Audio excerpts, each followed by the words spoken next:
शबे बारात की रात, जब पूरी दुनिया गहरी नींद में सो रही थी, आसमान से एक फरिश्ता जमीन पर उतरा। उसका नाम जिब्राइल था। वो सफेद रोशनी से जगमगा रहा था, जैसे आसमान का टुकड़ा जमीन पर आ गया हो। वो अल्लाह का पैगाम लेकर आया था, जिसमें लिखा था कि इस रात हर इंसान की तकदीर तय की जाएगी। फरिश्ता गली गली घूम रहा था, हर घर की दहलीज पर रुककर दुआओं को सुन रहा था। एक बूढ़ी माँ जो अपनी बेटी के लिए रो रो कर दुआ मांग रही थी, उसकी आवाज फरिश्ते के दिल को छू गई। उसने आसमान की ओर देखा और फरियाद की कि इस माँ की बेटी के नसीब में खुशियां लिख दी जाएं।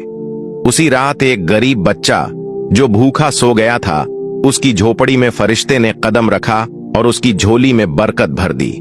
जिब्राइल ने हर उस इंसान की दुआ सुनी जिसका दिल सच्चा था और जो अल्लाह से माफी मांग रहा था। वो रात सिर्फ रोशनी और दुआओं की रात नहीं थी, बल्कि ये अल्लाह की रहमत का तोहफा थी। जब फरिश्ता आसमान की ओर वापस जाने लगा, तो उसकी आंखों में इंसानों के लिए दुआओं का सैलाब था। उसने अल्लाह से वादा किया कि वो अगले साल फिर आएगा और इंसानों के गुनाहों को माफ करवाने के लिए उनकी दुआएं साथ लेकर जाएगा।